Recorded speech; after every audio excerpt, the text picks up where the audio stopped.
believe in God. Every description of God that I've heard holds God to be all-powerful, very typical, and all good.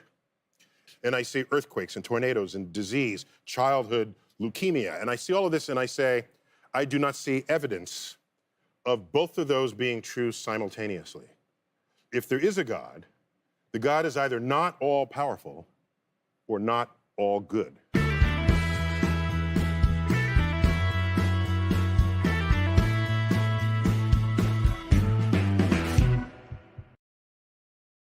I thought Rich'd come up with a fantastic new intro, mixing up the music a bit, but it does happen when often there's a channel left open, which I did.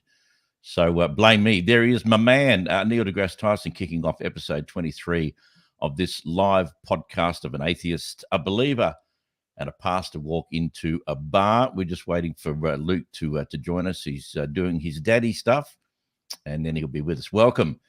Great to have your company tonight, this 5th day of June 2024, just gone 8 p.m. Australian Western Standard Time in Perth, live on Facebook and YouTube, so you can join in and be a part of this podcast, which runs around about an hour and a half, depending on how worn out we are. We try and dig down on the often seemingly ordinary, and of course, when needed, the extraordinary. Which brings me to tonight's discussion topic. Our kids went to a Catholic school in the hope that they would get a better education than a government-funded school. Not sure that was a good move. Time will tell, I guess. For those of you not in Australia, I'm talking about what we call primary school to 7th grade and then off to high school from 8th grade through to 9, 10, and up to 12. It may be the same wherever you're from. It's pretty much like that in the States. As I look every week to things about God and how belief impacts and permeates our world that we all occupy, this infiltration of dogged belief becomes almost all-consuming and quite concerning to me. In so many ways, in various areas of our lives, some things just seem to jump out at me and I notice them. It's the assumption in this case, the assumption aspect of some schools that teach kids that God is real that concerns me the most. When a teacher teaches about the existence of God, it's not an opinion or a debate. It's been taught as fact to a young, impressionable mind who assumes what he or she is being taught is the absolute truth without questioning, like they would get taught in a science class. You don't often challenge a science teacher what they're teaching. So tonight, the big question is, what type of school would God send his kids to? As I put on Facebook this afternoon, he only had one as far as we know.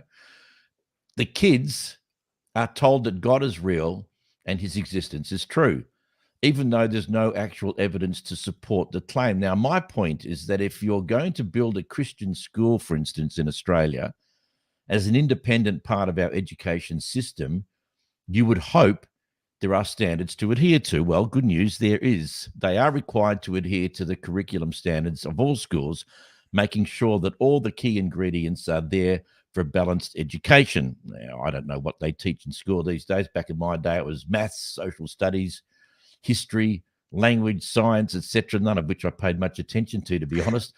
However, from what I could glean from the education department, I spent quite a bit of time on the phone today. They were very helpful, by the way, is that outside of the curriculum standards, they're free to teach year 11s and 12 stuff that is not provable to be true, i.e. religious studies. So all the factual stuff that is being taught sits alongside non-factual stuff, which comes from a department that oversees formal education. I find the paradox quite bizarre in light of the fact that schools are all about teaching kids truths, I would assume. Well, apparently not. We shall delve in. G'day, I'm Peter Rowe, here with Richard Stalls, a long-time deep thinker and philosophical purist, with his good Bible teacher mate and part-time tech. Let me check off screen and see whether Luke's here. No, he's not. That's okay. We shall continue on. He'll be with us in a sec. Anyway, welcome, Rich. Suresh is looking after his 90-year-old mum tonight. God love him. Isn't that a beautiful thing? What a man he is. And Jason has got computer issues as well. So unfortunately, They are here in spirit, as it were. So I learned a lot today about our education system and how even government schools can teach religious studies. If you really step back and think about this for a minute, the government of Australia is saying your kids can be taught stuff that doesn't have a substantive reason to. So, what are the criteria that the schools have to adhere to if teachers can teach unprovable claims of reality? If that's the criteria, what else can we teach without facts to support the claim? I really want to think about that today. What else can we teach without facts to support the claim? I'll tell you, this will blow you away, Rich, and anyone out there listening.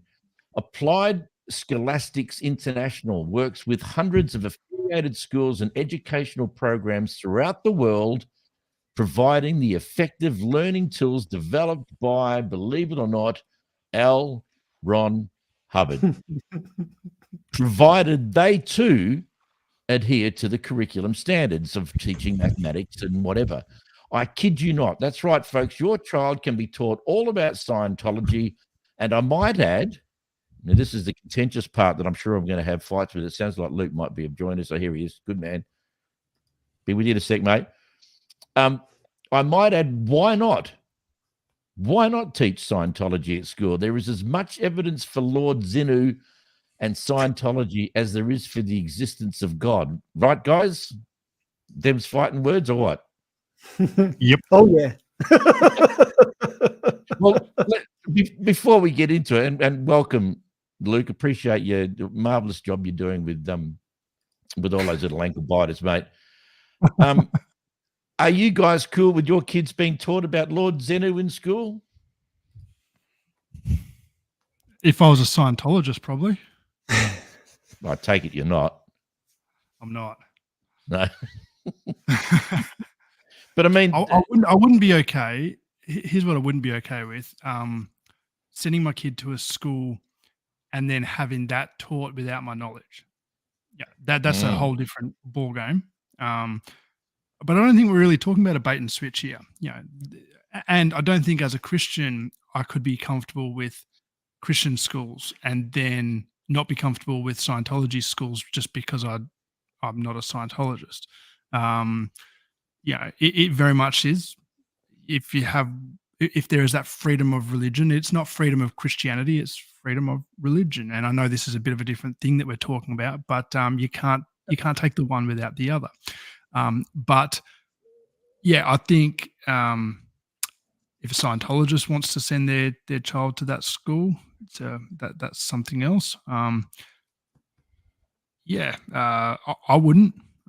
But my kids are at Christian schools, so I can't be opposed to that. Do you know what I mean? Well, I know it's more complex than that. We'll chat more about it, but sure. Yeah. I think it really shows that how crazy religion has become and the amount of affiliations and to even think that a government would tick a box saying, sure, you can teach your kids about Scientology. Lord Zenu is a real, was not a god, according to L. Ron Hubbard. It was a part of his visitation to the planet, I think, where we all got turned into some weird things around volcanoes. I don't know. I don't want to read too much about it. But it is insane that there are, and these are not people who are hiding under a banner of normal school whilst teaching. These are schools, Scientology schools that adopt the American, the English. There's schools in Denmark. They're all around the world teaching the standard curriculum. So 1 minute they're learning about, 1 + 1 is 2, and then talking about Lord Zenu and the teachings or influences of L. Ron Hubbard. I mean, this is just blowing my mind. Is anyone else not just thinking, what the? It is total insanity, and that's what we're faced with tonight. Delving into that and trying to make some kind of sense. Good luck. So good. Yeah. Thinking about this topic, it's interesting because both my kids are now grown and out of the sort of compulsory school system. One's finished university, one's studying it. But it is interesting because my daughter, one of my daughters, are studying primary teaching, and I myself am doing a PhD in education at a university here. So very much in that space, and yeah, I find it very. There's so many parts because there's economic policy, there's education sort of standards and curriculum, there's sort of parental sort of agency. Are they allowed to say what's what over their kids? But if they're allowed to say what's what over their kids, do we expect the government to fund it all? And there's this, it's such a complex thing. But so I don't think there's any easy answers there, but there's some easy statements. And one of the things that I find, interesting about it is, for me, when I think about Christian schools dogmatically teaching for want of a better word, like an anti-evolutionary six-day creationism, as if that is some sort of established scientific fact. I find that very, very strange that such a thing can be funded by the government. And I'm speaking as a Christian. I could quite appreciate creation being taught in a Christian classroom funded by the government, in a sense where there's a lot of it's presented with evidence and discussion, critical thinking surrounding it, because that's what I did. Both my girls did go to Christian high schools, state primary schools, Christian high school. They would get taught this kind of stuff at the school, and they'd come home, and I would then, for want of a better word, undo a little bit of it with some critical thinking, or wrap what they were being taught in school with a good dose of critical thinking skills to go into it. And I do remember it's sort of seared on my brain, because I felt, you don't get a whole lot of, you did good, Dad, or, good parent moments. You have far more like, falling short, stuffing it up, all that sort of stuff. But I do have this memory of a moment where I went, I've done something right here.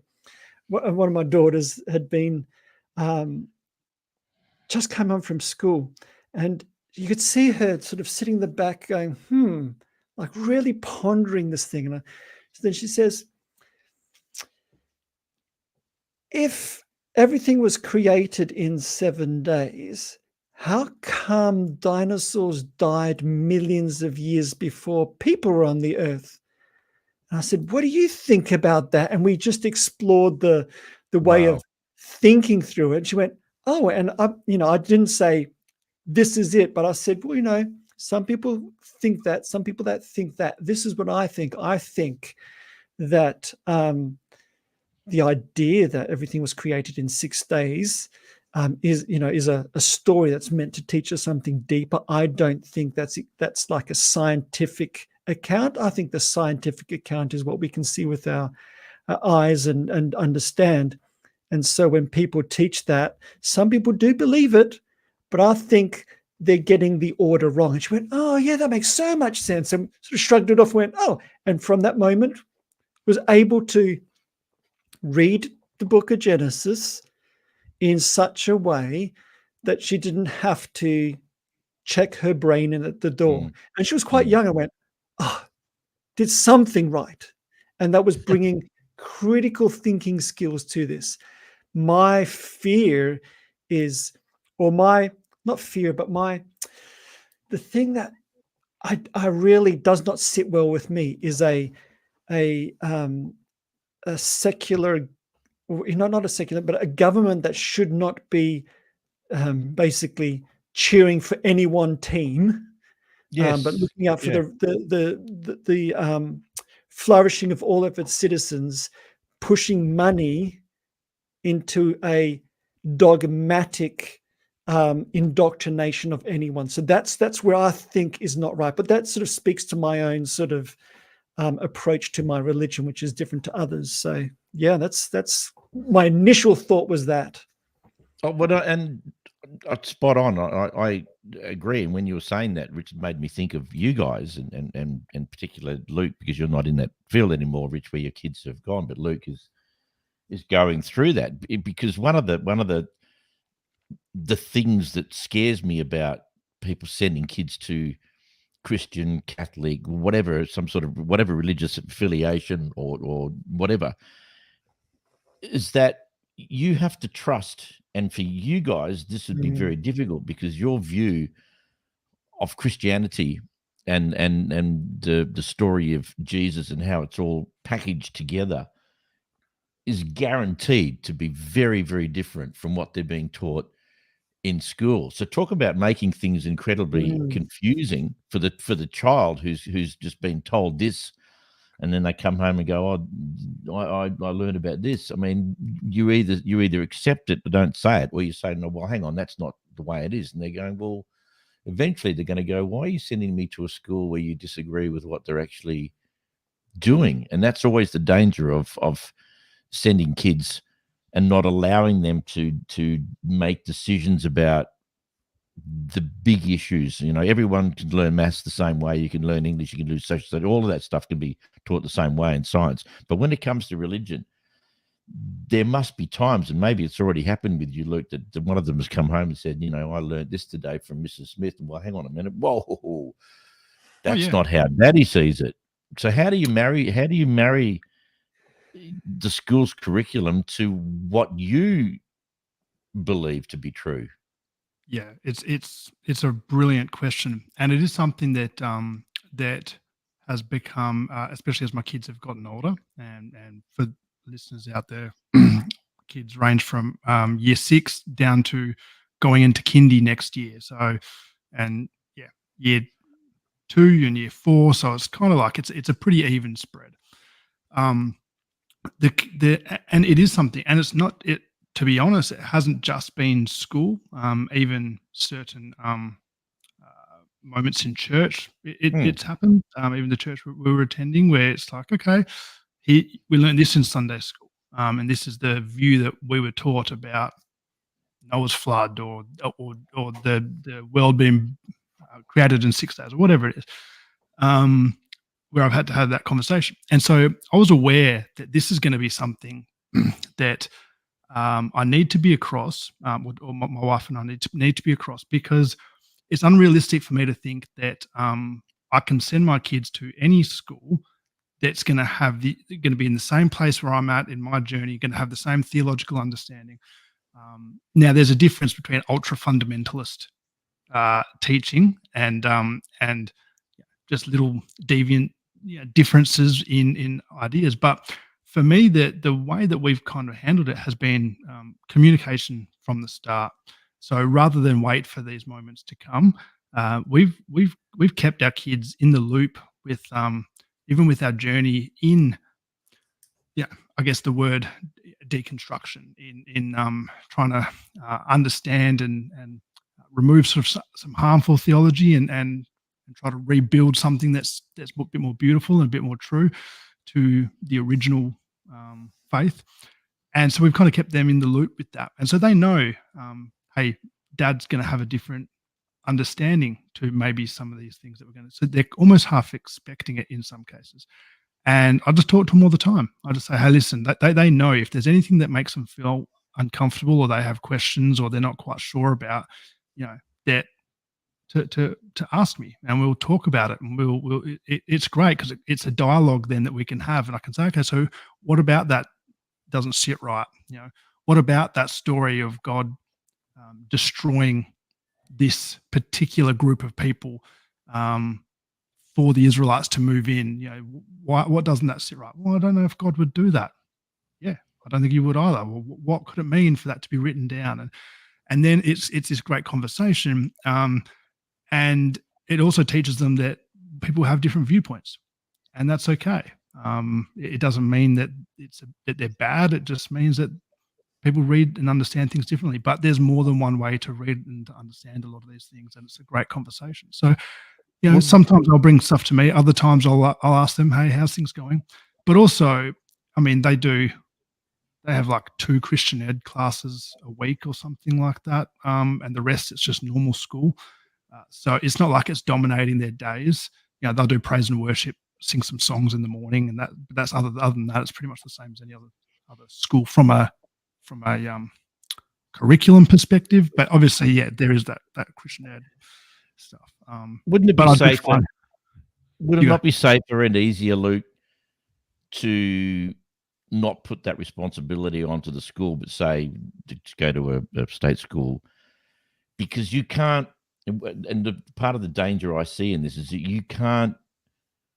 The only thing you can correct your children about that they're learning is religion. Johnny can't come home and say, "Dad, I've learned today that 2 and 2 is 4," and go, "Well, no, Daddy doesn't believe that. Actually, Daddy Yeah, believes that's that rubbish. 2 and 2 actually." Yeah, well, it is, but that's what you're faced with because of the bizarreness, if there's such a word. If not, I just created it. I'm happy with that. Of affiliating religion with education, it'd be so much easier and far better, I believe, for the children. And I'm not trying not to judge what it is that you're doing or saying is wrong, but for your sake, that if they were just taught the basic curriculum that all schools, but religion is something that can be taught about at home, because you can't contradict anything that the child learns, but you can contradict religion, and that just seems to me like it's just a big, a brewing mess that is going to continually come back and bite you on the bum, which I believe it actually should, because I think it's far better for parents to bring up their children at home as far as God goes in religion and leave the teaching to the teachers. What would happen if your children didn't go to a Christian school? What would be the detrimental effect on their education? Look, I mean, there's a couple of things there. Firstly, I think, and I'll address the big question in a minute, but regarding it being detrimental for me to be contradicting some of this stuff, I don't see it that way, because I don't just say your teacher's wrong, this is the way to read it, end of story. That would be confusing, and that probably would be detrimental, because it's who do I believe? Instead, I use it as a springboard into a discussion. And for me now, I can't dictate whether my kids have a faith, whether they believe in God or whether they're going to be Christian or whatever as they grow up. I would never control that. But I do hope that they would have a faith, and if that's the case, I want them to understand that faith is nuanced, and that these are the discussions that you have, and there are different ways to look at things, and I think it's a great way to start that conversation. It's not that I'm right and your teacher's wrong. It's more about understanding the different viewpoints to some of these things, and it's not everything. The 90% of the stuff is going to be fine. It's just that 10% where there will be a different understanding of something, and I'll say, listen, I don't think God's quite like that, and here's how I came to that, and what are the questions you have around that, and what do you think, and bring them into it. So for me, it's almost like it's a maturing, it's equipping them that, and whether people agree that they should have a faith or not, it's going to be their own decision. And if they do decide that, I'd want them to be equipped with how to ask good questions, how to look at things from a different perspective, and how not to just toe the party line, whether that's dad's party line, the pastor's party line, or the teacher's party line. How do we look at things critically and realize that? And I think this is a great equipping of that. The other main point to that question was, it would be too hard just send them to like the state school, and I say this like delicately, because I think there's some great state schools, and there's nothing wrong with people that go to state schools, or the public schools. Nothing at all. And especially in terms of quality of education, I think it's pretty much much of a muchness.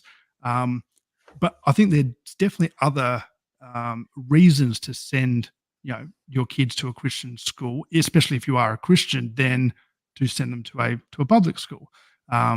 It's not just a theology. I don't send my kids to school so they can learn about God, because that isn't the school's responsibility. It's certainly ours in the home. But I think There's an environment, a difference in environment. There's certainly a difference in how do you say it? I guess in what they're exposed to at what different ages. So there's a number of different things there that I think factor into that decision. It's not just about the theology. It's not about Christian ed classes. It's about the type of environment. What are they sheltered from? What are they exposed to? All that sort of stuff. You can't protect them from the world, nor should we want to. But at the same time, sometimes there can be a difference. It's certainly been, my wife's experience, gone to a different school, my experience to a degree, and it's not always right. But it's not just a theological decision for many. No, and it's also not fair to say that if they go to a religious-based school, that it's going to be all beer and Skittles either. Because I mean, my kids went to a Catholic school, and I would just, and that's a part of it. Another thing I would like to bring up in it, saying that's a concept which isn't necessarily based in reality. Is that just because they're going to go to a religious school doesn't mean that they're going to be, the duty of care is any better than a good quality state school. I'm sounding like my father. My father was a primary school principal, so he'd be very proud of me right now. I think. Good on you, Dad. And I'm agreeing, and that's why it's a delicate thing to say, and I probably should have thought about it and prepped it to kind of explain it a little bit better. I probably can't put it to words the way that I would like to, but I've got no problem with public schools and the quality of teaching. The teachers are incredible. For me, I think, and it's not all Christian schools either, because I went to a Catholic school and it was very, very different to the school that my wife went to, which was more of a evangelical type Christian school, I guess. And a lot of the Catholic schools, particularly the one that I went to, you go to mass a couple of times to get your kid in the wait list, and you get the priest to sign a bit of paper, and that's it. That's the extent of that was the extent of our religious involvement. We weren't religious, so this is hardly a Christian-based environment necessarily. Whereas with Tasha's, it was a bit different. It was, you'd say 90% of the school were active in church, and it was a bit of a different thing, quite sheltered. My schooling was very, very different to hers, let me put it that way, in terms of what we were exposed to, what was acceptable, what was, and I don't think it's right to shelter your kids. But as a parent, I think as they grow, they're going to be exposed to enough stuff as it is. So if I can shelter them that little bit longer in the environment of a certain type of school, then I see benefit in that. There's also downsides, but it's not just the theological part. Mate, I went to Karratha High School, so I think I stand alone when very it comes sheltered to quality.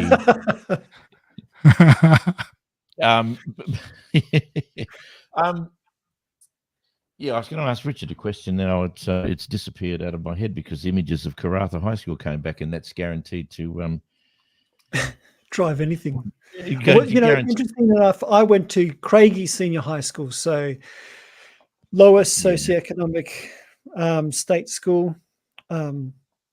Although we had excellent teachers, again, like Luke was saying, excellent teachers. But it's lowest. It's not about the teachers; it's about the community that you're in, and so it's the families, it's the kids.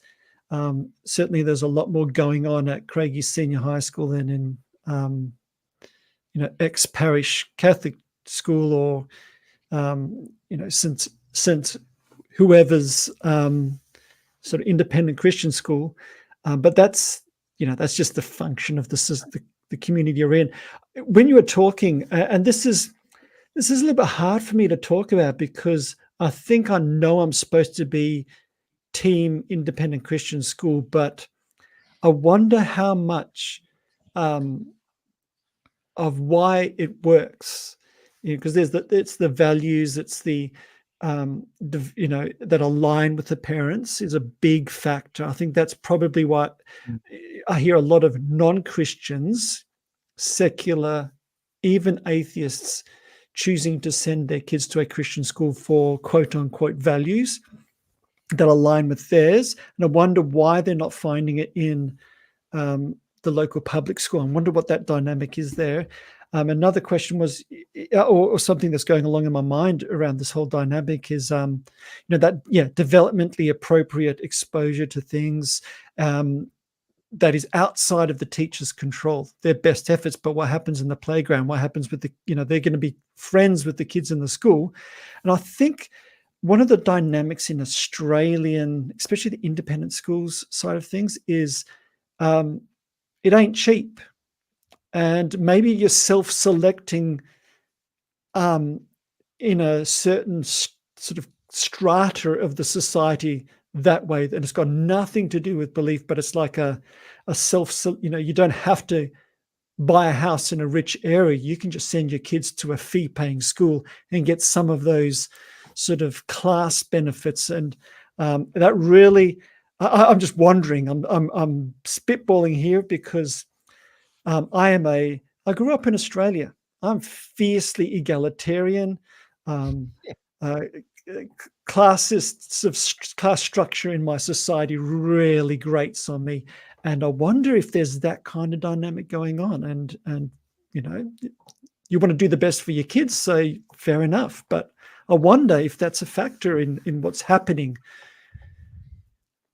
It's interesting because, as I said, we sent our kids to we sent them initially to a state school, and which was just it was probably very similar along the lines to Craigie, from what I can gather.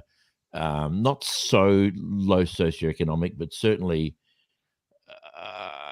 there was a lot of troubled kids, if we put it that way, and I could see it impacting on them straight away negatively. Tend to be very little control about how kids were treated and duty of care and stuff like that. So we sent them to a Catholic school, but didn't really notice any difference. And I think one of the responsibilities that people kind of take on their own shoulders is not actually trying to bring children into the world so that they are questioning, they are smart, they are willing and wanting to learn about what it's really like. And that's one of the problems I have with Christian schools, is that the world isn't Christian. So you're sending them to an environment that's actually quite false to the one they're going to live when they leave school and they're in the world, because the world is who most of us are. There are pockets of Christianity, and we've seen on 2021 figures in the most recent, I think it was 2021. What's the census? The census, thank you, has plummeted quite considerably in Australia, down to 43%, I think. And I've got the figures here, and I might refer to them a little bit later. We can sort of understand a bit more about what we're talking about. But Australia, let's just talk about Australia, because that's where we are. For those people listening around the world, we are in Australia, and it's not a Christian country anymore per se. Statistically, it's still the highest number of people in Australia that believe in a God, not specifically what kind of religion that they're talking about. So I just find it a bit, when you send a kid to a Christian school, and as Luke said, it's 10% of what they're actually learning. The rest of it is kind of normal. So I would even question whether that's going to impact them, that 10%, or whether it's just much safer and easier having them at home. But if you go into a Christian school, that's not really the world in which we live. Is it kind of like a not a false, but I don't know, like a fake reality that they're going to experience when they leave school? Like, it's not like that. Look, possibly. These schools can be a bubble, without That's a good word, yeah. shadow of it. They can be a bubble, and I think the mandate of a lot of these schools are almost to treat it like a bubble. Now, for schooling, because it's regarding children, I'm not as opposed to that. For churches shouldn't be a bubble because you're just hiding away. That's not the point. I think and I can only speak from a Christian perspective. I guess the mandate from a Christian perspective is not to go out and evangelize to the world from a sense of superiority, to try and convert a bunch of people, although that is often the understanding. But built into the faith is this idea that the world can be transformed through radical love and hope, and through caring for the least of these, and for acting in ways that may not advance you in terms of power, in terms of position, in terms of social hierarchy, but doing things that may not benefit you in any way, but will actually benefit someone else, the other, and therefore bridge the gap between us. So there's a lot of stuff. Again, not a Christian distinctive. I understand that there are many faiths that have a similar idea, but so I'm not as concerned about kids leaving school and then finding, okay, the world isn't like this. In fact, for me, that's part of the discussion that we have with the kids anyway. So it shouldn't come as a surprise. I mean, from a bubble perspective for the actual school, like I said, I don't necessarily know if it's a bad thing. I mean, put it this way: for me, all my kids are in primary school at the moment, right? Now we have lots of other friends and friends that have kids in public schools, several different ones. Some of the issues that we've heard, and again, I don't want to paint all public schools with this brush. I'm not saying that at all, right? And I'm sure some of this stuff can happen in certain Christian schools as well, without a doubt. But yet, we've had issues where, in like year 5, there is kids with phones, and there's issues with porn on the phones. There's smoking in year 5, year 4, and year 6. There is the swearing is sort of off the chart. And then I look at our school, and again, I'm sure I'm a bit tainted. I'm sure I don't know everything that goes on in the playground. I'm not that naive because I was a kid once, but and a bit of a naughty one at that, to tell you the truth. I'm sure the apples don't fall too far from the tree. But in saying that, a lot of this stuff is just, it's just so, it would just be so foreign in that environment. It's not even funny. Like my kids wouldn't even understand. It's just not even a possibility. It would be so out of the ordinary, as opposed to an environment where it's almost that common that it's just accepted. It's just managed, as opposed to being something that this just does not happen here. If it did, it would be highly, highly unusual. Again, it is a bit of a bubble, but at the same time, I'm happy to take that bubble, and you pay for it. It's a private school, but it just, and I don't say that from any sense of superiority. And I want to make this really clear. This is not me saying Christians are better than a secular environment, and we're so much better that this stuff doesn't go on, right? It's not about that at all, but it's about, there is a particular environment that is cultivated from the top down in those schools that is maybe too focused, too conscious on morals and legality and behavior to a degree. That's a whole nother conversation. But whatever it is, it creates this environment where that stuff doesn't typically tend to happen. So that factors into our decision as to where we send the kids. And it's been the same with looking at high schools now. It's it just is. It's just one of those things that I'm quite comfortable it being a bubble in the children's, for the kids, right? Yep. Because really, that's the parents' responsibility to manage their kids with how to deal with that, so that they aren't shell shocked. And a lot of it is, you'd see a lot of homeschool Christian kids. They come into the real world and it's a shock. They don't know how to deal with it. But yeah. Luke, can I just get you to, I don't know whether Rich can hear it, but your volume. Yeah, I was just going to say the microphone. If in settings, excuse us, ladies and gentlemen, if you click on settings and audio, have you clicked automatically adjust mic volume down the bottom? No, it's unclicked. just try clicking it and see if it makes a difference with you, because sometimes your voice almost completely disappears, then it goes up again, then it goes down, then it goes up, and it's constant. So Oh, really? that may fix it. Although better? now that it's closer to your mouth, it's a little bit better. It It could be because I was just a bit far away. I'll make sure that it's No, that's perfect now. It's not doing it. So obviously that was a now is that a bit better. Talk right on top of You this. put your radio voice on. Yeah, it's good. It depends. Are you trying to sound like Mr. T or whatever his name was back then? Or... I'm trying to sound like you, Rowie. Yeah. Mr. Radio. I hate that. I hate that cliche, because I spent my radio career of 40 years trying not to sound like a radio announcer. I remember when I applied for a job at Sunshine FM, which was Australia's first Christian radio station, and it only been going 6 months when I joined. And I just went in there bold as brass, saying I'd love to be in radio. And they said, "Well, give us your. What do you sound like?" And I mean, "G'day everyone, it's Peter Rowe." And they said, "Why are you talking like that?" I said, "Because that's how everyone talks on the radio." And they went, "Not anymore." So I said, "Well, how should I sound?" And he said, "Exactly like you're sounding now." And I went, "Wow, Brilliant. that is so cool." I mean, but you do kind of refine your voice over years, and you tend to articulate a bit different. And I've got a natural tone in so people straight away going, "Oh, yeah, I thought you were a radio. You sound like it." They're going, "Well, I hope you don't mean that I'm sounding like a radio announcer, because I just have a voice that might sound that way, and it's sort of trained." But if I go back and listen to what I used to sound like before, my voice tone is completely different than what it is now. But I digress. But I would like to mention, it's very quiet tonight.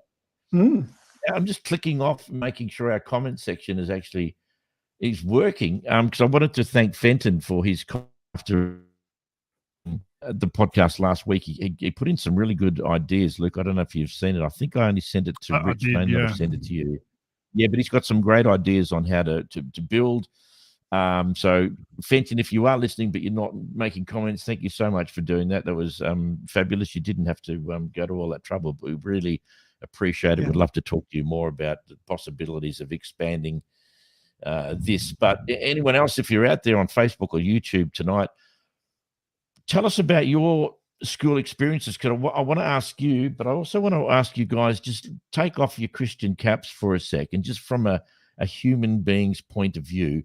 Do you think it's weird that governments around the world will fund and allow something to be taught, which, and I'm not talking about what you believe in, because I know what you believe in, but because it's not provable or proven, and so it's not factual based, do you not find it bizarre? And I'm trying to go back in my mind to the beginnings where this all started, and someone came up with the idea about teaching religion in schools, and then someone going, "Well, hang on a minute, we're still arguing about that. We haven't made a decision. We can prove stuff. We can prove evolution. We can prove scientific stuff right the way through, but we probably shouldn't be introducing this into a curriculum in a school, because we really don't have any 100% proof that it's true. It's very much faith-based." What do you guys think about that? Because I just find, now that I've been thinking about it and talking about it all day, I find it bizarre, really quite strange that someone would say, "But, we're the education department. We're a government department. Are we allowing stuff to be taught that we can't prove is real?" I'll jump in with something, because I'm a bit more ornery than Luke in this one here, and he can sort of bring back the sense. Yeah, look, when we're talking about schools and education, we have to go way back, and we have to go way back to a time when no one was an atheist. So, and schools, education was largely, there was always the elites always had their stuff going on. They always have since the beginning. If you've got money, if you've got power, you've got education, you've got it. But the first forays into widening education, healthcare, but education for all, was done by churches, religious organizations, faith stuff. Yeah. So that's sort of, and I can see that there's a history to it. And I was actually figuring out how on earth did a and this is going to get me in trouble with some of my more conservative Christian friends. Australia Good. was established as a secular country. It's never been Christian. Correct. Unless, Yes. I'm going to go on a quick digress here, unless you mean the great Christian values of genocide and literally classifying Aboriginal people as animals in your constitution. If you think that's Christian, then go ahead, call Australia a Christian nation, but it's not. We've always been established upon some very egalitarian, secular, and I'm not talking about anti-religious, I'm talking about a religious pluralist society that's grown out of a sort of a nominal Christian culture, but we've always been this way. So how on earth did we end up funding Catholic schools, for instance? Because we weren't a Catholic country. We're not a Spanish colony, for instance.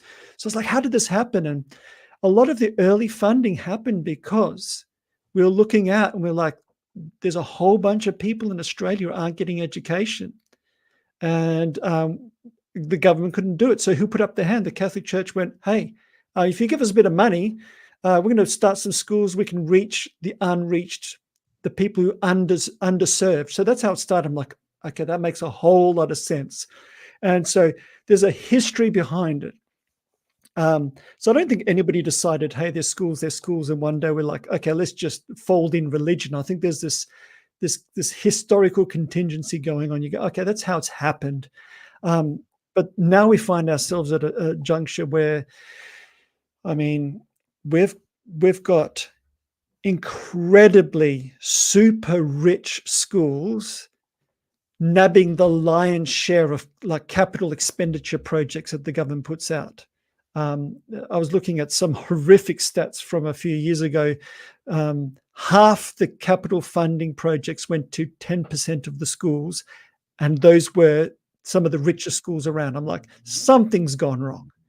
And that's not this is where the debate about religious education, independent schools and all that gets muddied with finances. And I think we need to sort that nonsense out before, and that's not a belief thing. That's a class thing. And Australians, we're better than that.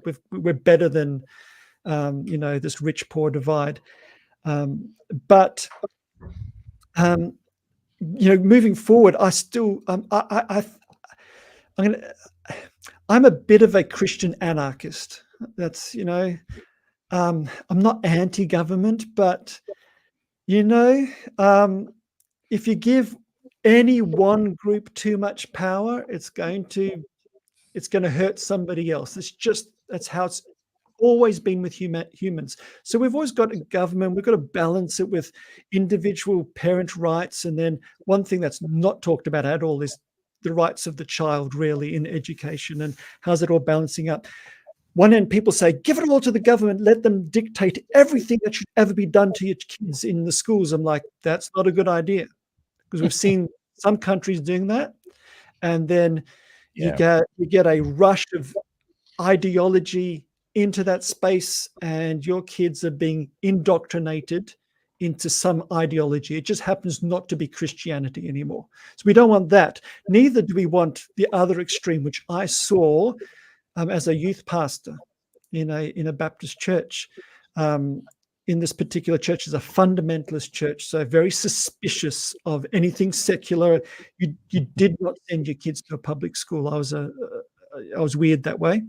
You sent them to either independent Christian school or, much better, one of the ACE schools, which was I won't comment on that, but there was a whole bunch of scared parents sheltering their kids in homeschooling. And we had a bunch of kids from homeschool in my youth group. And I'm just saying anecdotally, there are some great parents doing homeschooling, but my entire experience of it, and it wasn't small, was I never saw a kid escape unscathed. And I think what it was is the parents had so mistrusted all of the everybody else except their own, and they sheltered their kids. And I remember this one kid, first time he was allowed out the house, was to youth group because at least it was this conservative Christian group. We were going to the Galleria. We're going to go do a little bit of shopping because they bought a little bit of spending money. We're going to have lunch together and we go home. It was just an outing to get out and just socialize because, you know, kids got to find some friends and eventually got to find who they're going to marry. They better find it in our church. So that's what we were doing. You don't want to find that when you're homeschooling your future No, partner. so you got to bring him to my youth group. This kid, he was 15. First time he'd been allowed out in public, looked like it to me without his parents. He walked into the Morley Galleria, and it's one of these things I see it on my memory. I close my eyes, I can see it. His eyes bugged out of his head. He saw shiny shops, people, and he literally looked at me with this wild look in his eyes, and he ran. And we didn't see him for 2 or 3 hours. We couldn't find him. He just completely flipped out and ran. And it took quite a while for him to adjust to this quaint little idea called freedom. So, you know, there's this I don't trust government control, and neither do I think absolute anarchy is the case. So I think there's always going to be this tension. And I think we've got to put a bit of a 3-part balancing act, and it's going to shift in different ways. Government has to, because a good government will look out for people who don't have a voice. And if we left it up to parents, we're going to have kids getting lost in very abusive kind of situations. And we don't want that. So we want a bit of a balance. We want some government control, but we don't want all the control. So we want some parents having some say. So we're going to have this fluid idea. I don't think we want to banish independent schools because we want to have parents having some agency. But certainly, I think there's a big problem when schools are teaching dogmatically as if it is scientifically proven 6-day creationism. So are you saying the only way to prevent that is to just not let it happen at all? I personally think like the case of 6-day creationism should, okay, that's going to get me in trouble. That nonsense should be banned in schools. As it could be openly discussed and say, hey, here's the Christian tradition. These are what some people believe. Here's evolution. Evolution has all this evidence, and leave it as an open discussion. But what I find a big problem is, hey, here's some government funded money. Go and teach kids myth as if it is scientifically proven, not as a belief system or something to wrestle with or something to critically think about. That's where I have an issue. If we get rid of independent schools, I think we're in big trouble, because then we have big government controlling everything. And as much as I love educators, there's a lot of very extreme left-wing ideology in that place, which we don't want running it. We want it informing it, but we don't want it running it. So there's my rant about that. I'm very mixed about it. I think just to tip it. Oh, so you go, Go on. You go. No, all I was going to say was that when I disappear out of the room for a minute, I'm actually still listening. So I'm not running away and coming back and going, I didn't hear any of it. I can hear everything. I just turned myself off for a sec, so I just have to do some stuff. But I am listening throughout the whole thing. And what you said, you started about the whole the way Aboriginal people were viewed in this country. Very poignant, mate. Well done. Go on, Luke. Sorry, mate. No, I was just going to I thought that was great from Rich. And just to piggyback off that, I think it's important as well. There's a huge difference between presenting.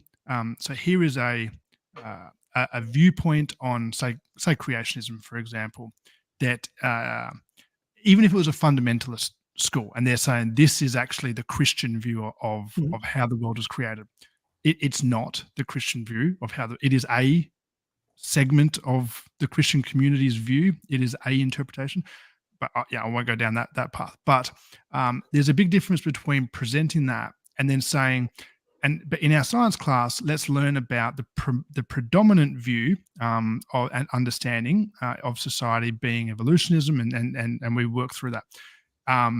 You're then kind of presenting both. Now there are problems then if you're still saying this is rubbish, but he learn about it. But this is the real thing. I think that's still very, very problematic. But when you are totally ignoring that, and that's not even being taught, it's being like you're teaching creationism in lieu of the actual science. That's a whole nother level. And I think the prevalence of homeschooling within the Christian communities, and I've seen it, I see it a lot as well, is because it's far more lax when it comes to that. There is a curriculum you have to adhere to. There's very little accountability. You can effectively teach that in lieu of actual science and all that sort of stuff. So that can be very problematic. And just the last thing is, it's interesting, that question about when do we decide to introduce religion into schools, which I think was the original question. It's a weird situation because at no point did we decide to, because we've got it flipped the other way around, because the very, very first schools were Christian. Like it was churches that actually were before state schools, public schools were even a thing. So it's like the very first schools, that was the only school that it was. It was just, they were Christian. And then obviously state schools came into the mix, and that this is kind of where we're at. But it's an unusual thing. I don't think at any point it was decided we're going to introduce God into school. It was almost decided, well, maybe we should take God out of school. For those who don't want that, which is fine. That's I think it's a great thing to have both streams, but it's a unique situation for us to be in. And I don't know how much accountability there is around what it takes to be.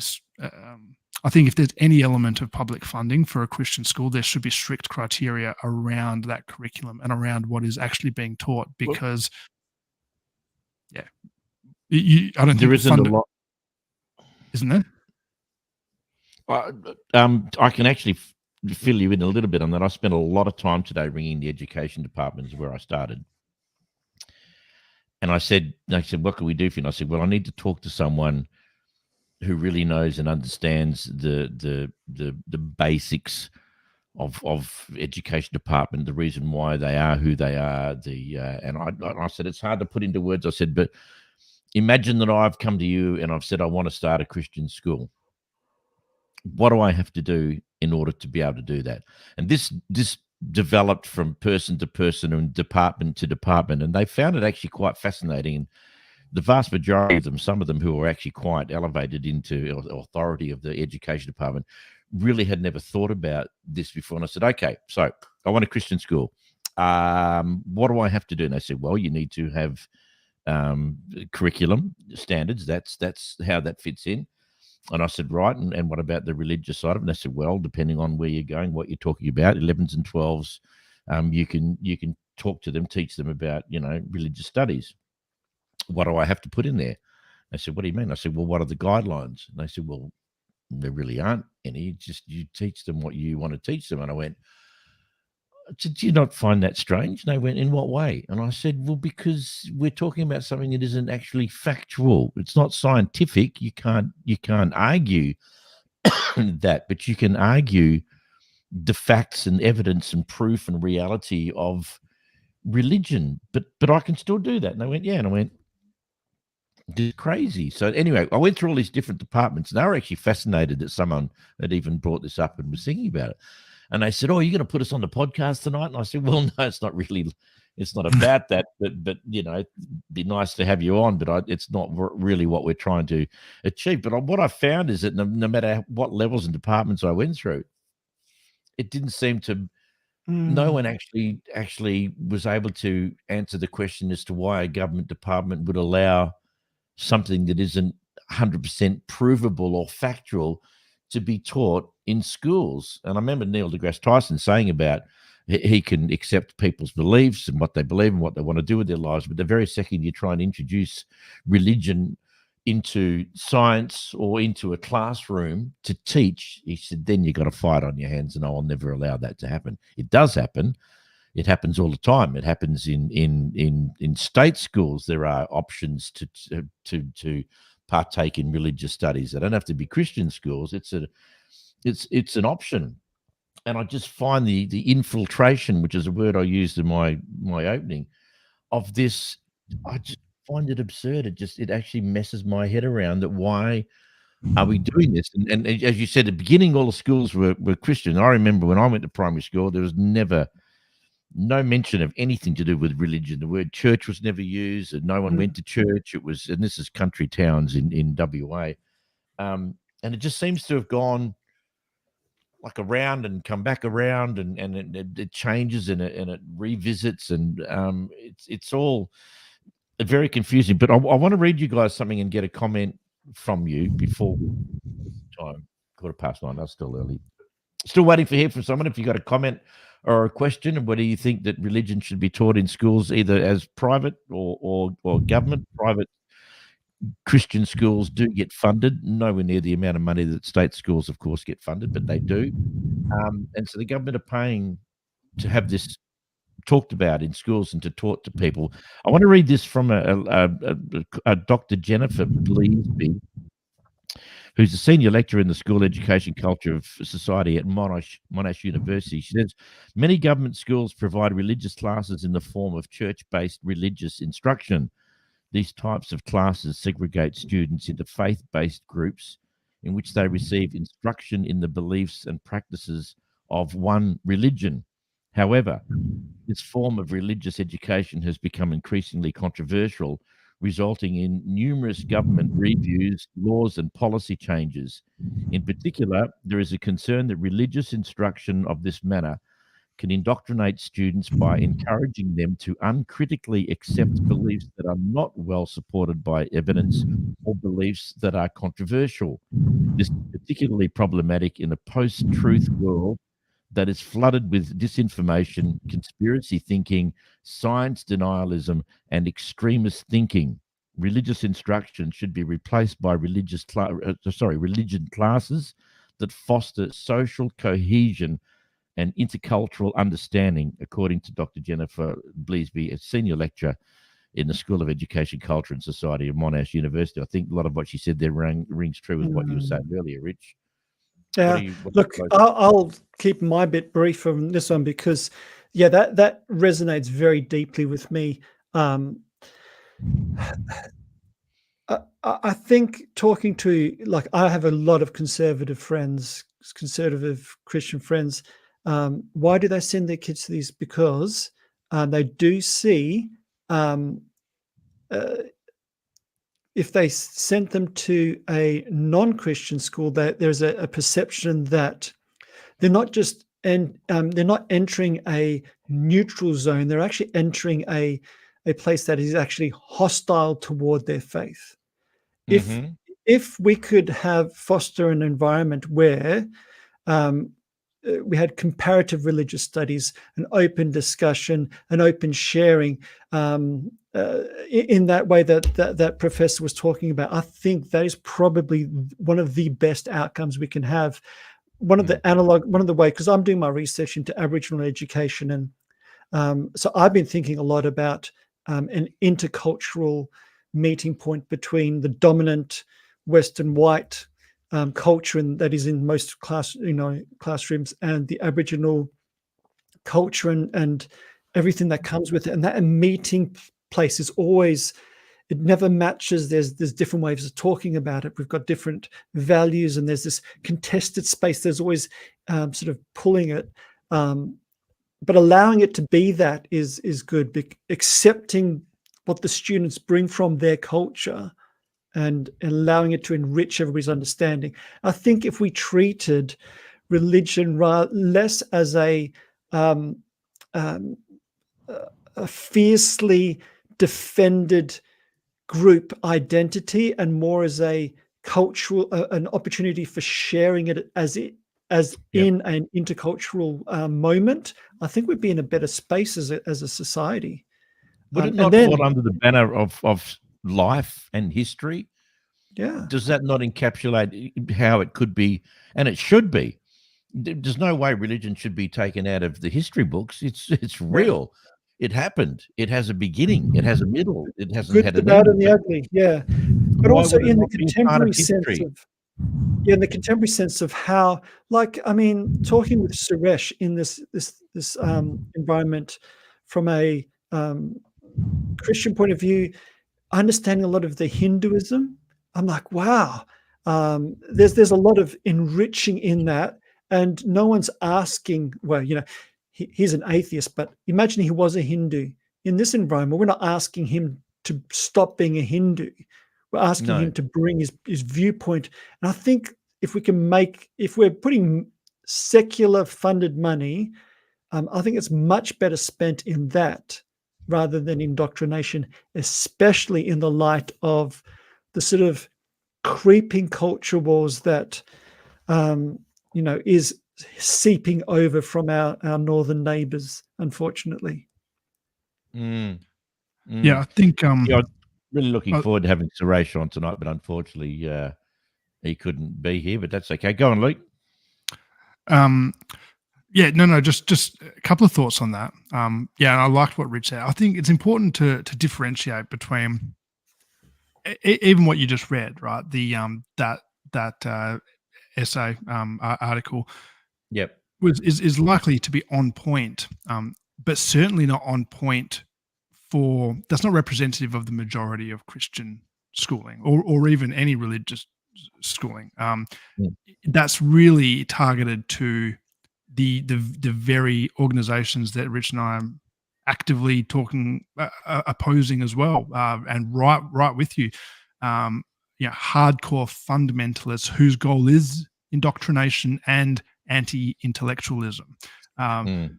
which is horrific. I mean, that is child abuse. You are damaging children's education, of which they cannot. It's that's not setting them up for life. But I think it's important to realize that the vast majority of Christian schools, let's just keep it simple and talk about Christian schools, are not like that. And there will be a section for religious studies or Christian education, whatever they want to label it. It is distinctly separate to science and maths and English and all the others. It's treated as a standalone subject. It's presented in a way, at least it should be. And again, I'm not talking about the fundamentalists, but it is presented in a way that this is our worldview, this is the school's worldview, and this is the Christian worldview, and how that outworks in society or in the world. Yeah, it's not really heavy theological stuff in school. It's nothing like the stuff we often talk about. It's it's much more basic, but I don't see any problem with that. Right on. Importantly, part of part of part of what sits behind that presenting of that worldview is the idea that it's not imposed. So no one is forced to agree. No one is forced to even adopt that. There is as much choice as can be for a kid. I mean, you still got to listen to it, I think, unless you jump through a whole bunch of hoops. So I understand that.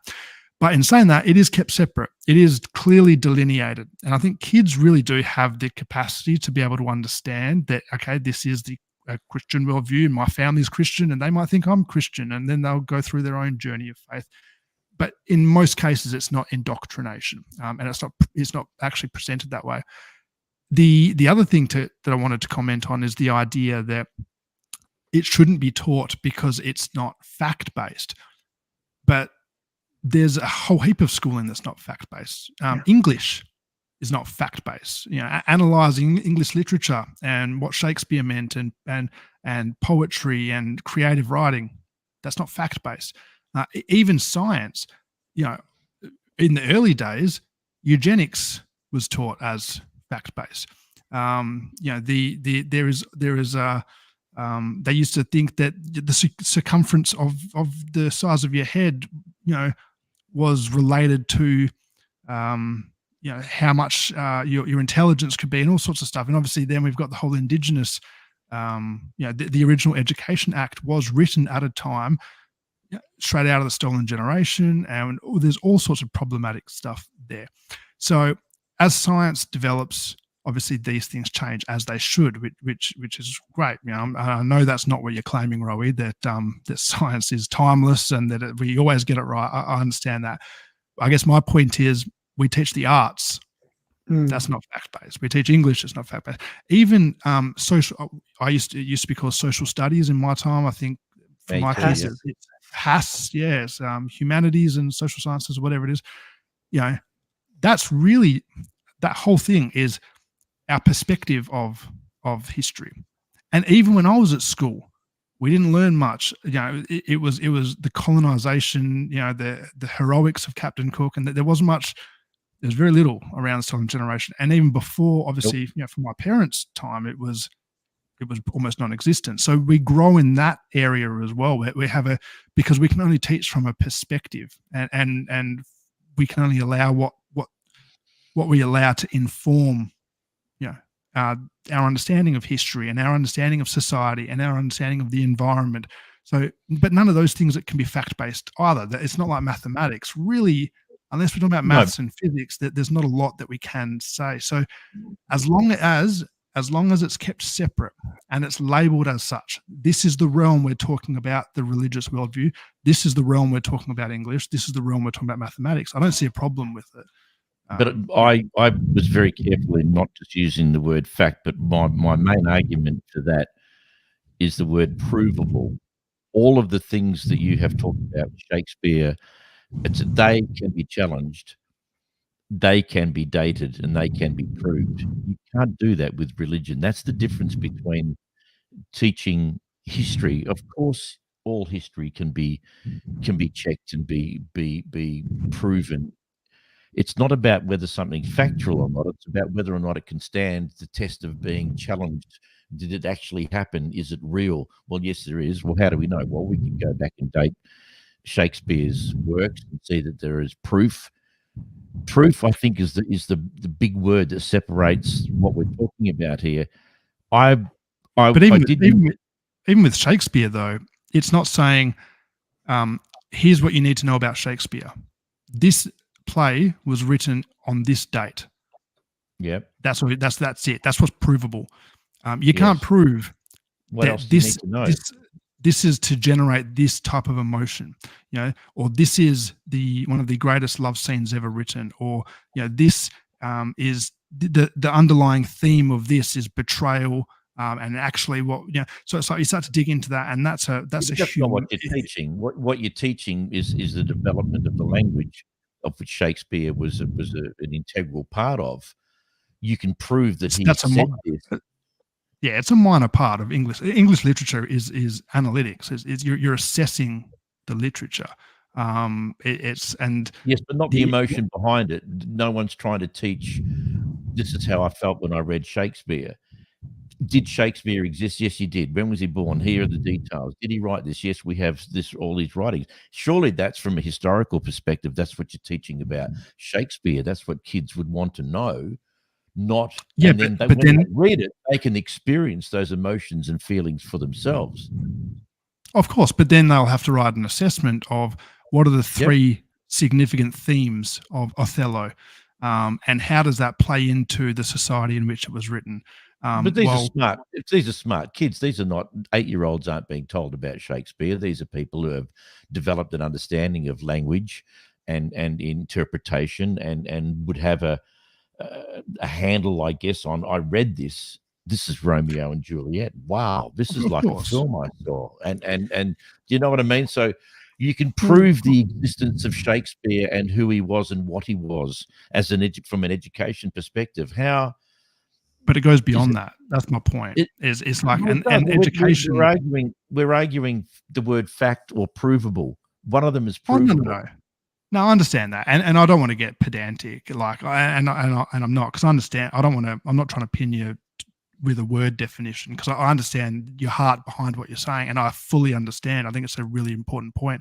I guess my counterpoint is that education is far more thorough and comprehensive and well-rounded in order to equip a child for life beyond, which is the idea of education. And so it should be well-rounded, and it should And you know what? Philosophy should be taught at schools. It's not a core subject. Absolutely. But I mean, Yeah.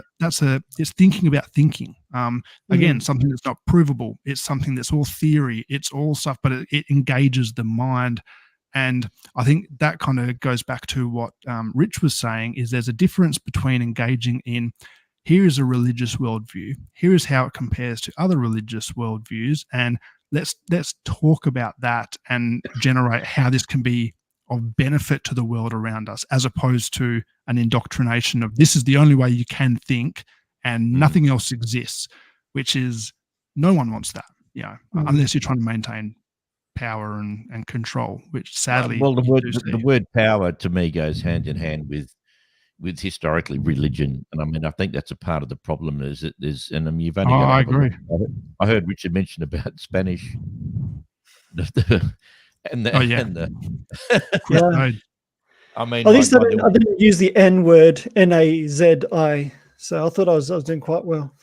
yeah, well, you did. You disguised it beautifully, but I mean, there's not Yeah. too many corners of the world that haven't had their Mhm. lives forcibly change, and we don't have to go outside of our own country to see the kind of Mhm. treatment and by the Exactly. missionaries and taking away the satanic evil silly stuff that they learnt as kids, and we'll replace it with a modern religion that you can wrap your heads around. I mean, that's just Yeah. disgusts me beyond Mm. belief. And power and greed and control is absolute fundamental when it comes to religion zealots. I was in this fascinating conference with a Eastern Orthodox theologian who came to Australia. Whoa. I didn't see this particular session, but he was a part of a panel with some Aboriginal.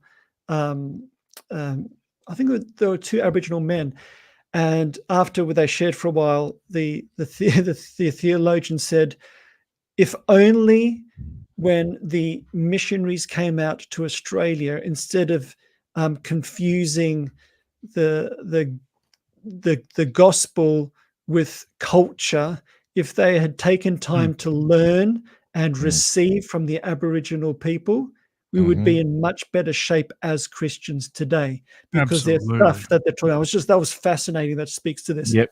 Um, Mate, we but still haven't learned. we still haven't, not very well at all. Um,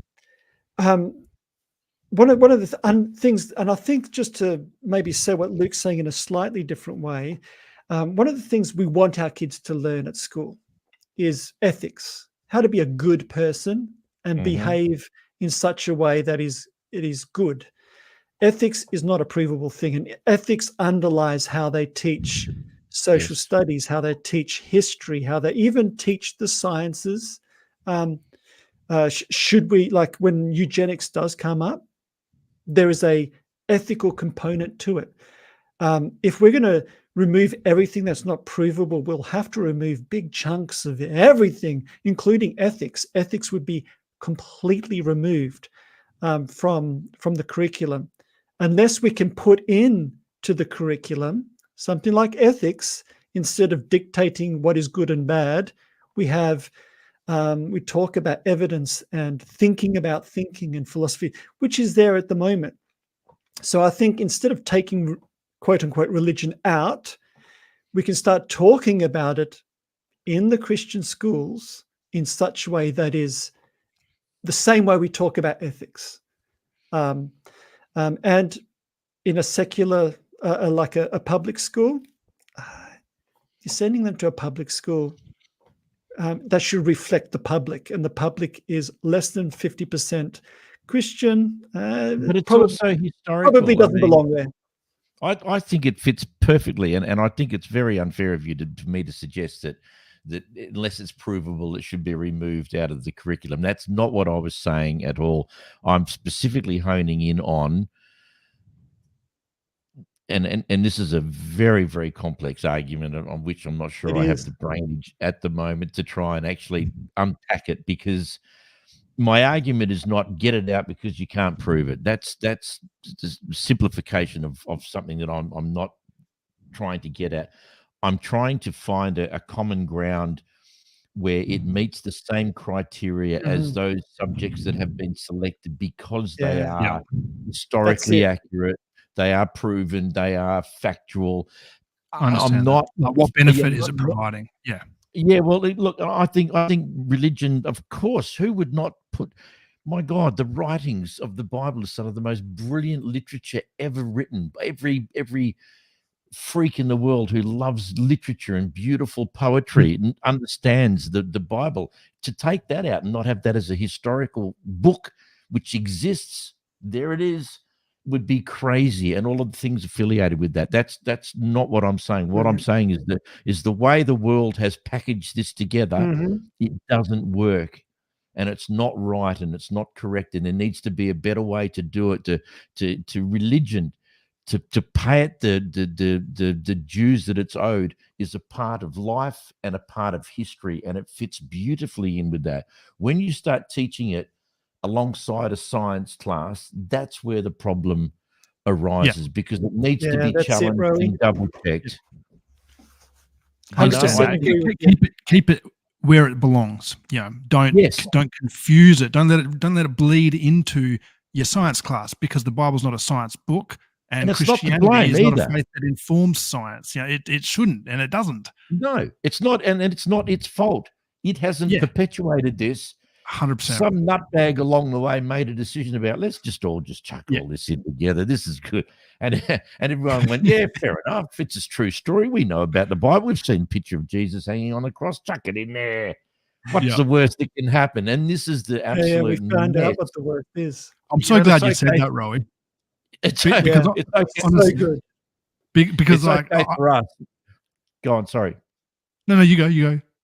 I was going to say it's okay for us. We're adults who've gone around the block a few times and can kind of distinguish, Yeah. bullshit from truth and reality. But I feel so sorry for the people who are caught up in the whole thing. I'm moved that over the time we've been talking about this, I never thought about the whole religion in schools thing until today, and then I just went crazy for sitting at the computer for like 7 or 8 hours just trying to work out this stuff. And I think that we've got to a point now where it's become really clear, not so much anti-religion in schools, but just where it belongs. Yeah. No one's trying to put science into a pocket that it doesn't belong. It has an obvious place. Yeah, that's it. That hasn't been done with religion, with Bible. The story of Jesus should be told, and has been told, probably more than the story of the Aboriginal plight in this country. And that, to me, breaks my heart. I have Aboriginal people in my family. I have stolen generation people in my family and friends, and I can guarantee you, anyone that's listening to us talking somewhere in the world won't have the faintest idea what we're talking about, what the stolen generation even means, unless they may be from New Zealand or whatever. That's the whole part of education and the imperative teaching of history, Bible and religion, everything. And the sad thing is that they may not understand the stolen generation or that terminology, but if they're in America, they've got their own stories with the with the indigenous, the natives, Native American people, and it's a different story, but it's not too dissimilar. And it's the same in Canada, with the First Nations tribes there. Yep. Same sort of thing. We just see this story, this narrative play out over and over, and it's great that we're getting a better understanding of colonialism and the impacts of that, and how to start to have that inform how we move forward. But this is the sort of stuff that we should be talking about in school. Not, we need to own our history, and we need to be actually. And I think that's probably another issue that I can see. And I know I'm on the other side of this, so I shouldn't be bringing up extra issues against Christian education, because I am for it. I don't have a problem with it. But I do think that if we're going to be honest about our history, the church has to be the first one to be honest about its history. We should be teaching about the Crusades and where the church has got it wrong, and where interpretations have been harmful, and where there's got to be a humility about our history and about where we're at and about understand, and that in itself should prevent fundamentalism. It doesn't, Mate, but it brilliantly should. put. Brilliantly put. Because the opposite is true of the Pentecostal evangelical churches who aren't interested in anything other than converting people. That's the bottom line. We got to save you to Jesus, and what you're talking about is healthy, and it's important, and it's imperative, and the rest of the stuff is just white noise as far as I'm concerned. I agree. If you're going to teach a worldview, teach how that worldview is actually going to make the world a better place. How that worldview is going to inform you to love your neighbor better, to understand other religious backgrounds or non-religious backgrounds, to interact with the world around you, and to do it in a way that is humble and is serving. If you're doing that, no one's going to have a problem that you've got a class of religious studies. You know what I mean? It's because it's actually having a benefit. It's when it's treated in that area of indoctrination, or to create a more of an us versus them dynamic, which doesn't help. That just perpetuates issues.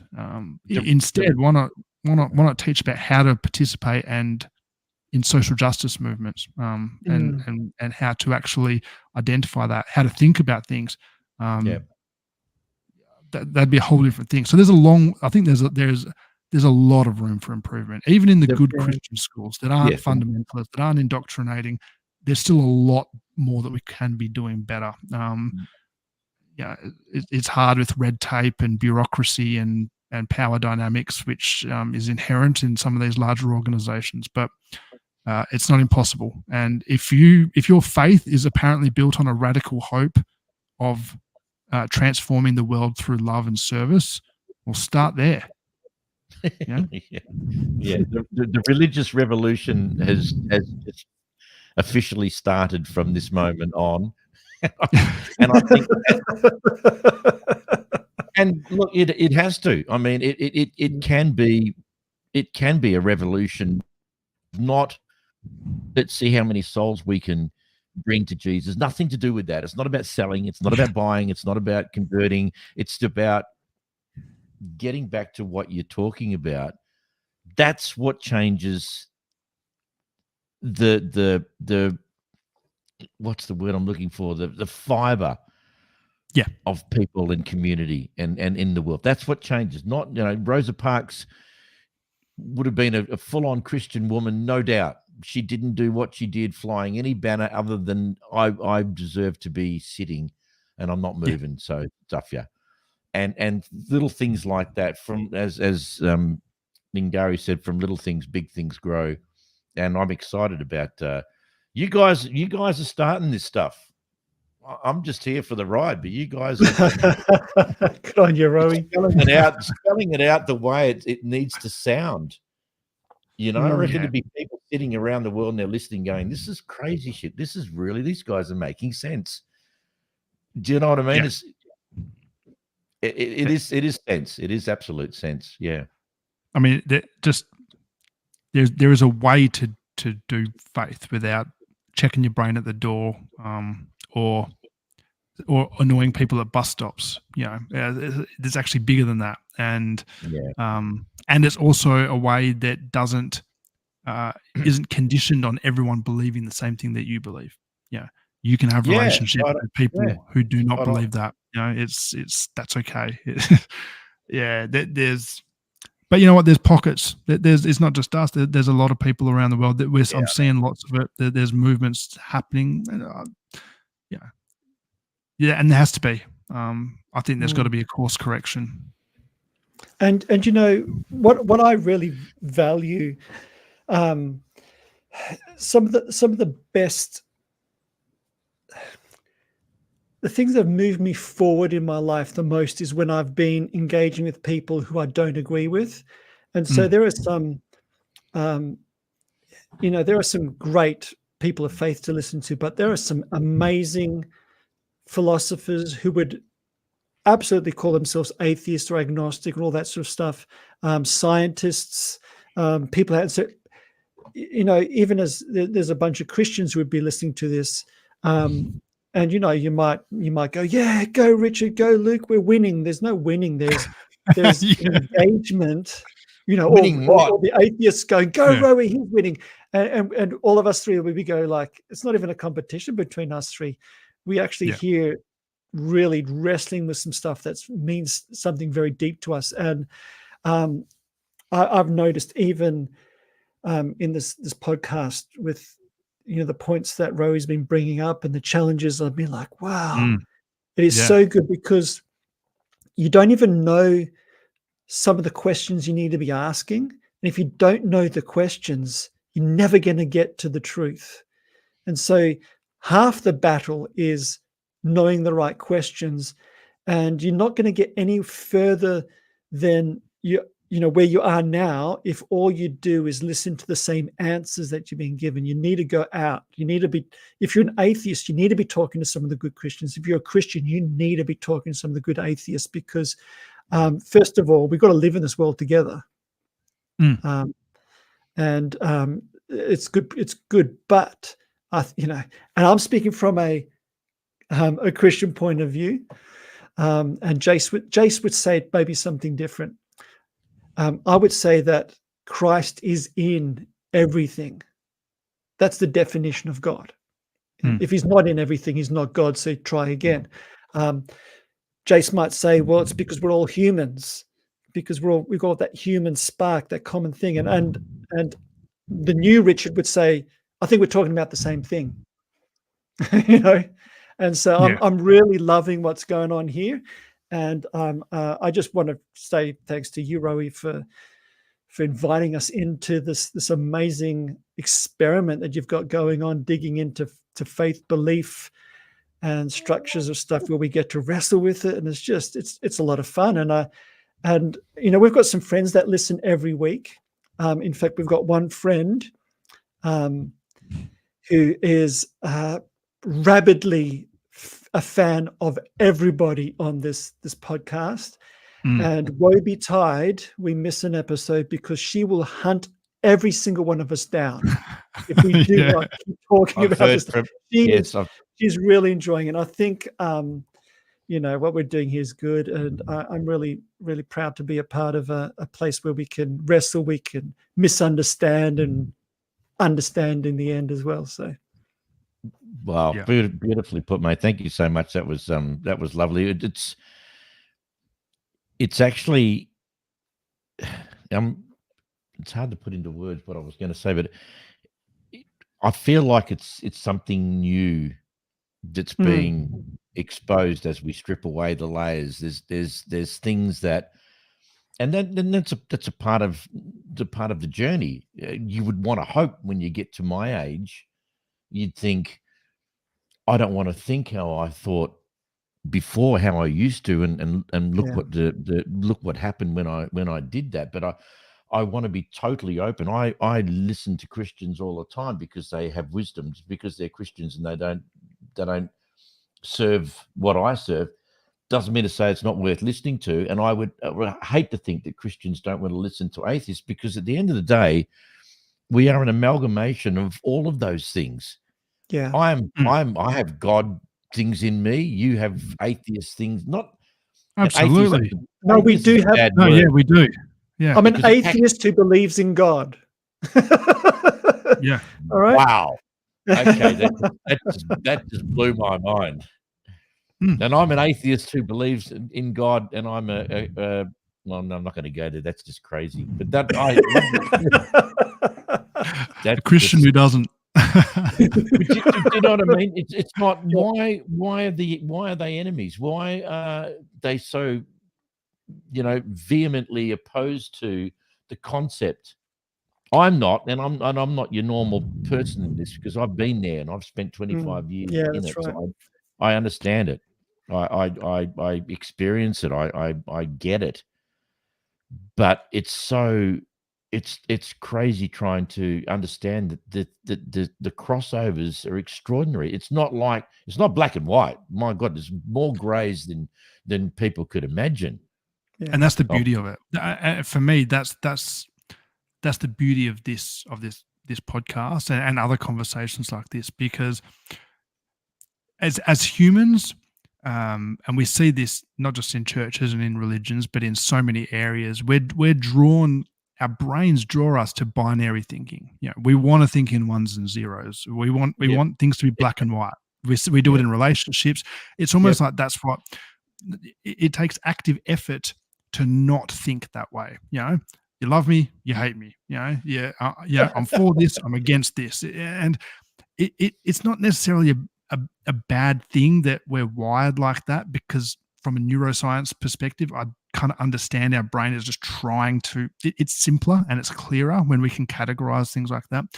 But the world doesn't work like that, and people certainly don't work like that. And I think that was a huge part of Jesus's message when he came, because he's attacking and subverting a lot of that black and white binary thinking. Clean, unclean, chosen, not chosen, good, bad. And he comes in and he just starts going, actually, well, check this out. And he does all this stuff throughout his ministry, and he's just blurring the lines. And all of a sudden you start to realize, maybe there's not an us and them. There's just us.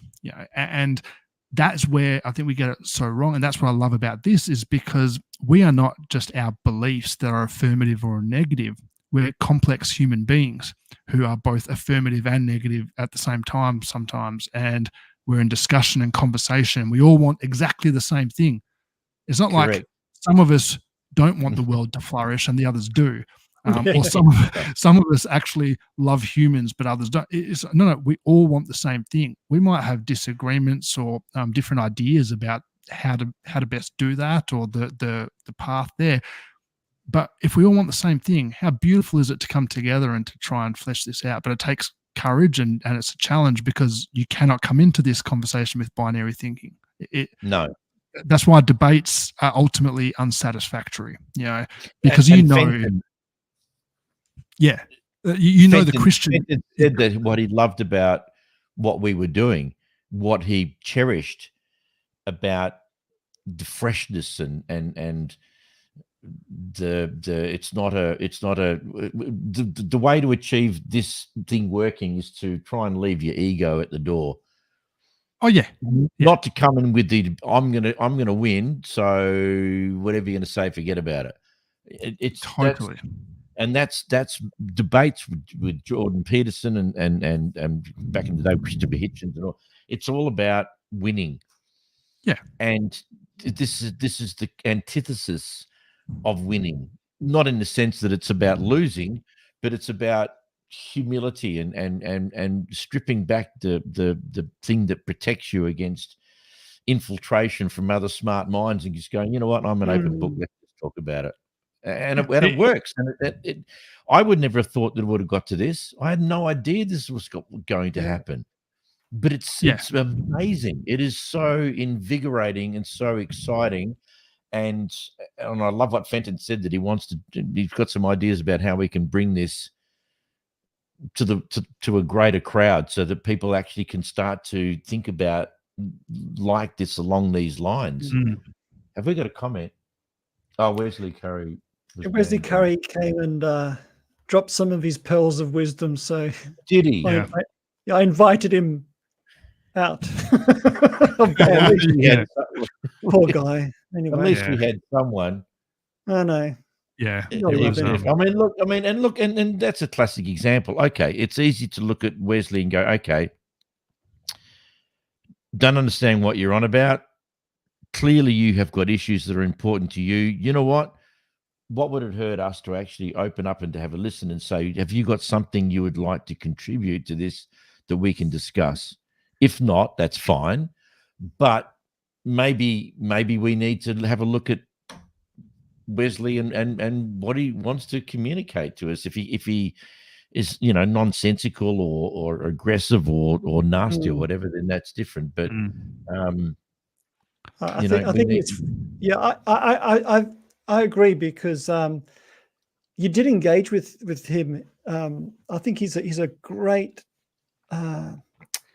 example. I don't know, parable for what's going on here, because first time he came commenting, I wanted to instantly delete his comments, but you started engaging with him, and there was something interesting that came out of it. But Yeah. today he was feeling particularly ornery because he just dropped by to tell us we're all Satan worshippers. So I thought, oh well, there's not too Oh, much we can go from there. Wesley. That's Oh, very yeah. that's very You too, sad. Rowie. That You said you all three of us. So sorry. you were included in that as well. You said Yeah, said no, all we're three all of with us. it. Yeah. Yeah, I don't know. I'm saying it's so sad that you view us as Satanists, and I would love to know why you have come to that I'm point not in your cool life enough to where be a you think, Satanist. They're all got like dreads and they can play guitars and so I don't know. The funny you thing know, about Satanists is they're way more boring than you think they are. Yeah, that's Actually, the Wesley, Church of Satan or whatever, it's Yeah. not even about worshiping Satan. It's about it's about something completely different, and I'm not a talk about Satanist, Satan's but switch. yeah. it gone. No, I was just going to say, while we've been talking, it's been really weird to me that Christians say, "I don't want you to go to hell when you die, so I'm going to turn our relationship to hell on earth." And then atheists who say, "I don't believe in a hell at all, so I'm going to turn our relationship into hell on earth." What if we said something like, "Hey, I believe in a eternal heaven. So because of that, I'm going to bring that into the now and turn earth to look like heaven." Or I don't believe in heaven at all in the afterlife. So we better turn this place into heaven. Yeah, that's good. Suddenly, we're all Yeah. doing the same thing. We may disagree why, but at least we bring in earth into this amazing place. Ultimately, heaven to me is love, Amen. acceptance, humility, just love. You call yourself whatever you like. It's got nothing to do with the religiosity of I'm missing a word, but I'll fill it in a second. Do you know what I mean? It's about it's right back in the beginning. One of the first things you said is don't be a dick. Do you know what I mean? Just don't be the kind of person who you don't want other people to be toward you. It's an ancient concept. It's beautiful. It works every time. Treat people how you want to be treated. Just it's all about with relationships with a lot of people do. And for me, it's about acceptance and it's about love. And I don't mean that in a coy kind of, throwaway line. I mean that acceptance and being embraced by people and people want to listen to you because you've got something good to say and stuff like that. And I mean, what's going on in Wesley's life? I mean, who knows? I mean, we're so quick to bag people, and I'm not judging at all because we all did it. Just going, Wesley's not quite there. Let's just ignore him. Well, who knows? Well, I guarantee you, his life isn't a party at the moment. He's going through some serious stuff, and maybe we're branching out a little bit on this podcast into other areas. And I'm more than happy to go wherever this takes us, to be quite honest, and not just boil it down to a Christian versus atheist kind of thing, but we can actually all just learn from one another. And from what I can gather from the comments that people are sending in, that's refreshing, and that's what they want to hear. So I think that the biggest thing that that I try and remember, and as someone who loves the Bible and loves the way of Jesus, and it burns me to see harmful things like I can't brush it off. I really struggle with it, and because I know there's a better way. I know there's a more beautiful reading. And so it's hard for me. But in wrestling with that, I've had to understand and learn that these people don't come to that on their own. Wesley does not arrive at a place where he listens to this conversation that I think is full of love and grace and light and hope and is very thoroughly it's a beautiful, and go, you three are Satan worshippers. You don't get there by yourself. You don't get there from a cursory reading of the Bible and going, oh, this is where we're at. That is a level of indoctrination to a degree. And so you're then in a position where that's your view of the world, and you have to, you don't have to, but that's how you choose to navigate the world based on that. And so it's important to not attack the person, which none of us have. And I'm really happy that, but it's a common trap to fall into. You're wrong, you believe wrong, you're acting in this way. Yeah, but when we understand, actually, there's it's so much more complex than that. There is so much more behind this person, and we can see the humanity in that person. We can see the worth and the dignity in them, and we can set aside the behavior from the actual inherent worth of them as a human being. It's much easier to love them, through that. They may still get banned, they may still have their comments deleted, but but it's it does something less than drive the division in the world. When you can not agree with someone but understand where they're at. Exactly. Yeah. Look, and the only people I don't understand where they're at is all the people on the West Coast Eagles supporters forum. That's a whole new different thing. I mean, one loss, sack everyone, scratch, start again. What are you talking about? But then the next week, it's mate, I'm with you. Trust me.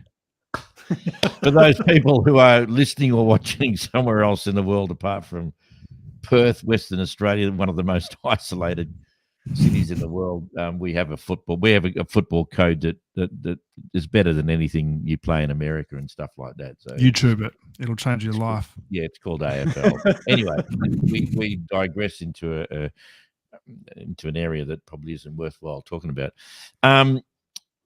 What's the time? Oh, 10 o'clock. So if anyone would like to say goodnight and chuck in a quick comment, give us a hoy on Facebook or YouTube. You're obviously watching us there live.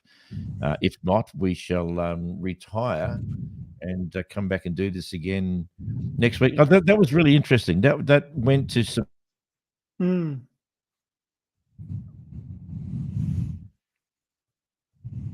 Oh, you've gone to mute again, Rowie.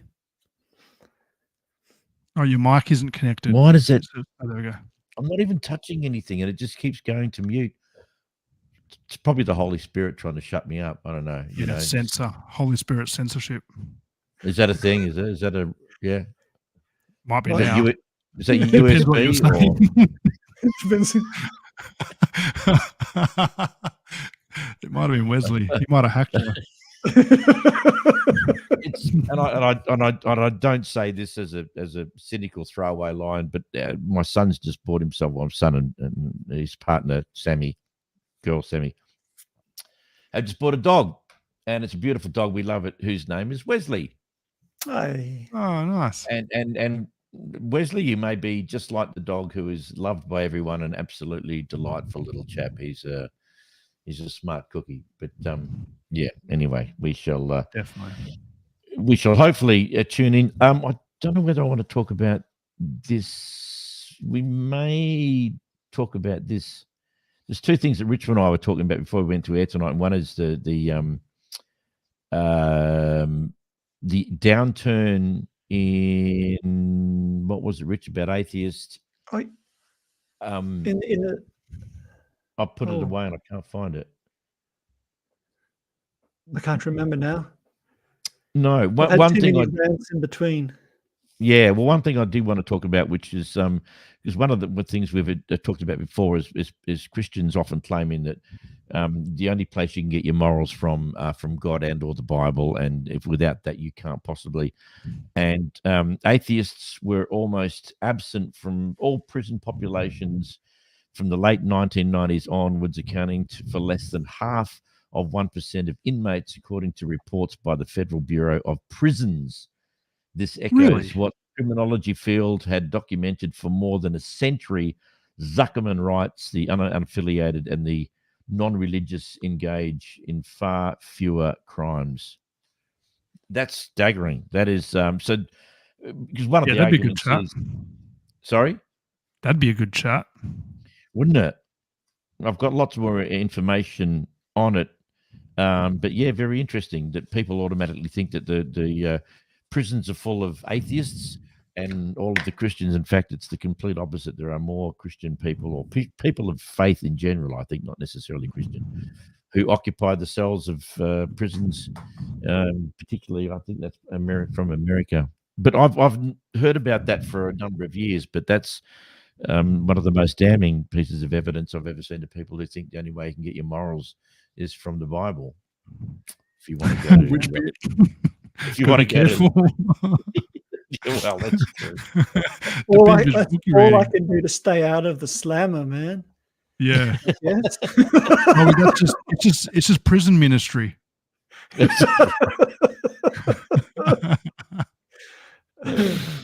Oh dear, are we That'd done? be good.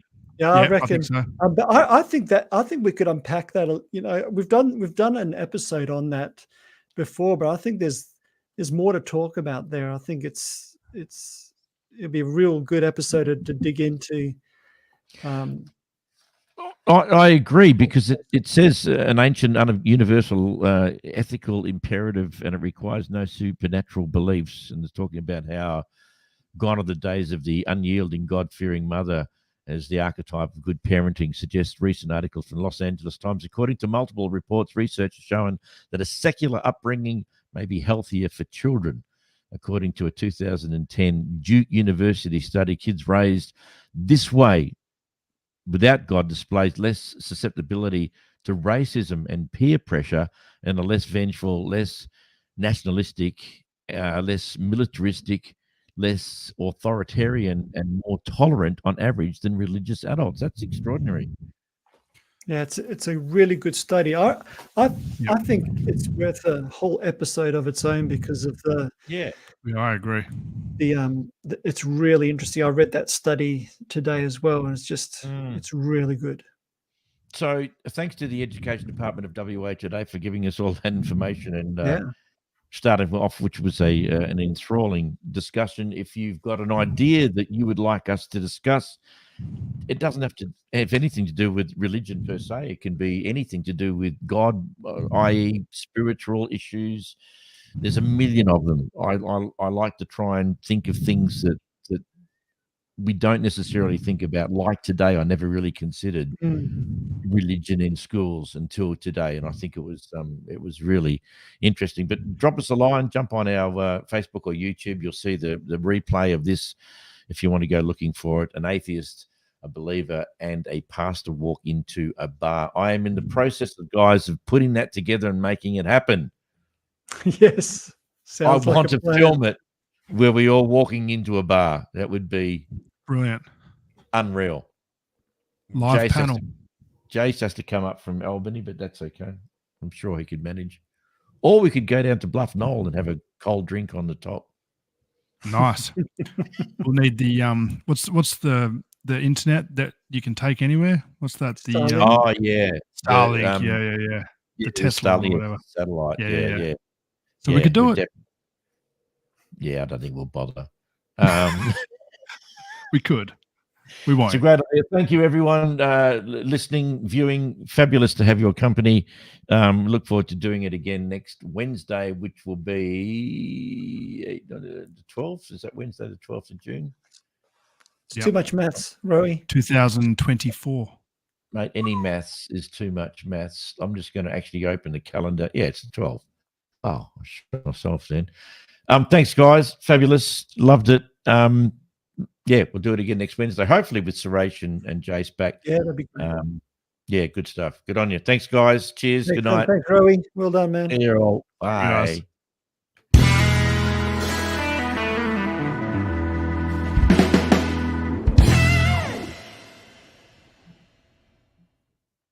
Boom, boom, boom, boom.